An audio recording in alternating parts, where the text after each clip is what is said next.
আল্লাহ পাকের যেই বান্দা বান্দি এই কবরের কাজ করে আমার কবরে আসবে, সে আমার থেকে ভালো ব্যবহার পাবে। কিয়ামতের ময়দানে বেনামাজিদেরকে বলবে, তোরা এখন নামাজ পড়তে দেখা। ওরা রুকু করতে পারবে না, সেজদা দিতে পারবে না। এ কপাল পোড়া মুসলমান, কি মনে করছো এই দুনিয়াটাই কিন্তু দুনিয়া না। বহু নামাজি ব্যক্তি কিয়ামতের ময়দানে নামাজের কোনো ন্যাক দেখবে না, দানকারী ন্যাকে কোনো দেখবে না। তখন আল্লাহর কাছে বলবে, মাবুদ গো, আমি জীবনে বহু দান খয়রাত করছি, লক্ষ লক্ষ টাকা দান করছি, আমার সেই ন্যাক গেল কোথায়?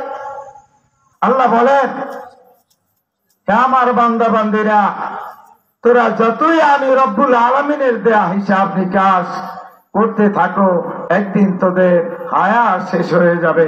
আমি রব্বুল আলামিনের দেয়া নেমাত রাজির হিসাব করে শেষ করতে পারবি না। এখন সবচেয়ে বড় নেমাত কোনটা? কিতাবের ভিতরে লেখে, আল্লাহ রাব্বুল আলামিন তার যদি কোনো বান্দা বান্দিকে নেক কাজ করার তৌফিক দান করেন, এটাই হয়েছে সবচেয়ে বড় নেয়ামত। আচ্ছা, এই যে মজলিসে বসা আছি, এই মজলিসটা সম্পর্কে আল্লাহ রসুল কি বলেছেন? তা জান্নাতের বাগিচা, তাই না? এখানে যতক্ষণ আপনি আমি বসা থাকবো, আপনার আমাল নামায় একটা গুনাহও লেখা হবে না, বরং নেক জমা হইতেই থাকবে। আচ্ছা, আর একটা কথা আমি বলি, আপনাদের আমাদের হায়াত বাড়ে না কমে? নির্ধারিত সময় থেকে সেকেন্ডের পর মিনিট, মিনিট থেকে ঘন্টা, ঘন্টা থেকে পরে ঘন্টা, এরপর দিবার পরে রাত, মাস, বছর, এমনি করে করে আপনার আমার নির্ধারিত হায়াত থেকে কমে যাচ্ছে। আপনাকে আমাকে কবর প্রতিনিয়ত ডাকতেছে, আসলে আমরা শুনি না। উলামায়ে কেরাম, পীর সাহেব, মাশায়েখ কেরাম যত আলোচনাই করেন না কেন, আমরা এক কান দিয়ে শ্রবণ করি আর এক কান দিয়ে বের করে দিই। তো শুনে রাখুন, কবরে ডাকে, আনা বাইতুল ওয়াহদা, আনা বাইতুল যুলম, আনা বাইতুল যুলম। কবর ডেকে ডেকে বলে, আমি হলাম একাকিত্বের ঘর, আমি হলাম অন্ধকারের ঘর, আমি হইলাম পোকা মাকড়ের ঘর। আল্লাহ পাকের যেই বান্দা বান্দি এই কবরের কাজ করে আমার কবরে আসবে, সে আমার থেকে ভালো ব্যবহার পাবে। আপনি আমি প্রতিদিনই তো আপনার আপনজন, আমার আপনজন, পাড়া প্রতিবেশীকে কবরে রাখি। এই কবরে যখন রাখি, জানাজা পড়ি, সেখান থেকে উপদেশ গ্রহণ করতে পারি না। আফসোস, আজকে আমার খালাতো বোনের ওই বাজিটা জানাজা দিয়ে চলে আসলাম, কিন্তু আপনার আমারও তো একদিন এমনি ভাবে জানাজা হইতে পারে। কিনিয়া কবরে রওনা দিলাম, সারাদিন বকবক, গুনাহ, গিবা শেখায়েত, যেই গিবা শেখায়েত সম্পর্কে আল্লাহ বলেন, আল গিবাতু আশাদ্দু মিনাজ জিনা। আপনি আমি কি ব্যভিচারী করি না, জিনা করি না? কিয়ামতের ময়দানে যখন আপনার আমার হাতে আমলনামা দেয়া হবে, দেখা যাবে বহু ব্যভিচারের গুনাহ আমলনামায়। আমরা গিবাত শেখায়েতকে আমরা গিবাত মনে করছি, আমরা হাসাদ হিংসাটাকে কিছুই মনে করি না। আল্লাহ রসুল বলেন, আল হাসাদু ইয়াকুলুল হাসানাত কামা তাআকুলুন নারুল হাতাব।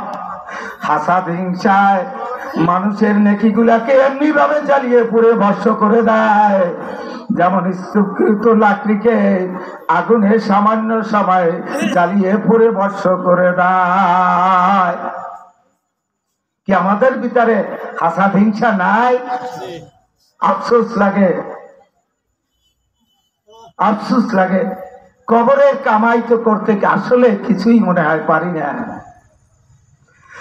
বহু নামাজি ব্যক্তি কিয়ামতের ময়দানে নামাজের কোন ন্যাক দেখবে না, দানকারী ন্যাকে কোনো দেখবে না। তখন আল্লাহর কাছে বলবে, মাবুদ গো, আমি জীবনে বহু দান খয়রাত করছি, লক্ষ লক্ষ টাকা দান করছি, আমার সেই ন্যাক গেল কোথায়? বলে, দুনিয়াতেই তোমার ন্যাক শেষ হয়ে গেছে। কারণ তোমাকে মানুষে দাতা বলবে, দানশীল বলবে। এই যত দান করছো, তুমি আল্লাহ আল্লাহ রসুলের মহব্বতে দান করো নাই। তুমি নামাজ পড়েছো মানুষ দেখানো রিয়াবাসে রেখে নামাজ। তুমি লোক দেখানো নামাজ পড়ছো, বেয়ারি নামাজ পড়ছো। তুমি তো আল্লাহর হুকুম যথাযথভাবে পালন করতে পারো না। নামাজে হবে মাওলার দিদার, মাওলার সাথে মোলাকাত। আল্লাহ রসুল বলেন, আসসালাতু মেরাজুল মুমিনিন, নামাজ হবে মুমিনদের জন্য মেরাজ।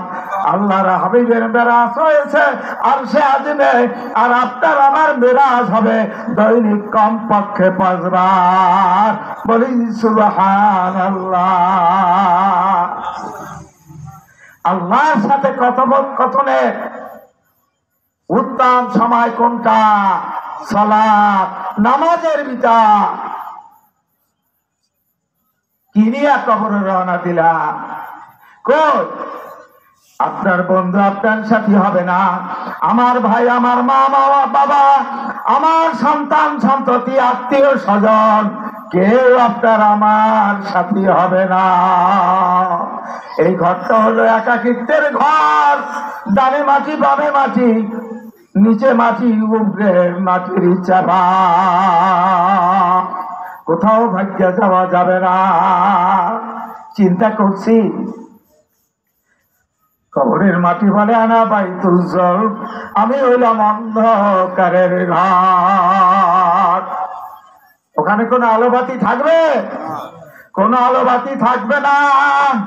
হ্যাঁ থাকবে, যে আল্লাহর বান্দা বান্দি খুশু খুশু বিনার সাথে সালাত আদায় করবে, আল্লাহ পাকের কালাম তেলাওয়াত করবে, আল্লাহর কালাম মনে করে আল্লাহর সাথে কথোপকথন করতেছে, এমনি ভাবে আল্লাহ পাকের কালাম তেলাওয়াত করবে। এই কালামের নূর, জিকিরের নূর, সালাতের নূর, রোজার নূর, এই দ্বারা কবর এটা উজ্জ্বল হইয়া যাবে। ও বেনামাজি ভাই বোনেরা, কি মনে করেছ? তুমি মনে করছো 50, 60, 70 বছর হবে, তখন বুড়া হইলে নামাজ আদায় করব? না না, কোনোদিন সম্ভব না।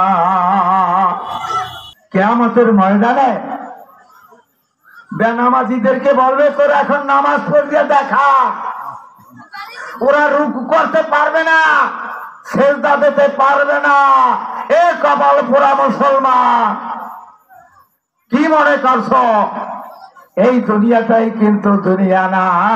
যখন দুনিয়াটা এই চর্মচক্ষু বন্ধ হয়ে যাবে, মনে রাখবেন এই দুনিয়ার পাগলামি সব শেষ হয়ে যাবে।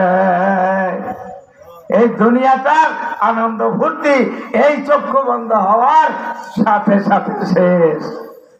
আনা বাইতুল, আমি হইলাম পোকা মাকড়ের ঘর।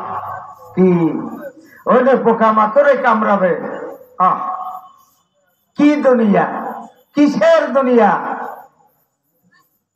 আপনার আমার ভাগ্য যদি ভালো হয়, পুরুষের জন্য 3 কাপড় আর মা বোনদের জন্য 5 কাপড়।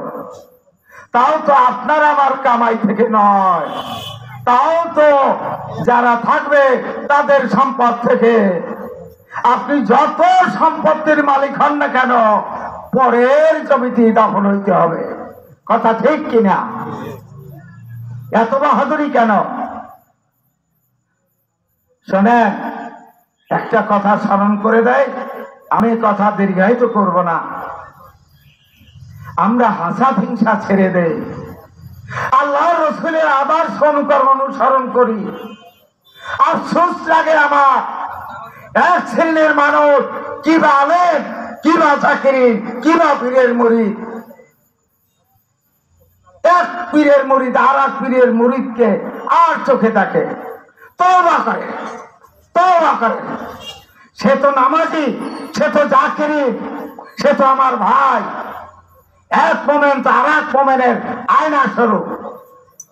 তাকে মহব্বত করবো না কাকে মহব্বত করব? একজন সুদখোর, ঘুষখোর, একটা জিনাখোর, একটা ফাসিক, তাকে সম্মান করতে পারি। কিন্তু আফসোস লাগে, আমি নাম বলবো না, তাতে যে পীরের মুরিদ হন না কেন, যে পীরের মুরিদ হবে কেন, ওখান থেকে কিছু পাবেন না। আল্লাহর ওলিরা এই তালিম দেয় না।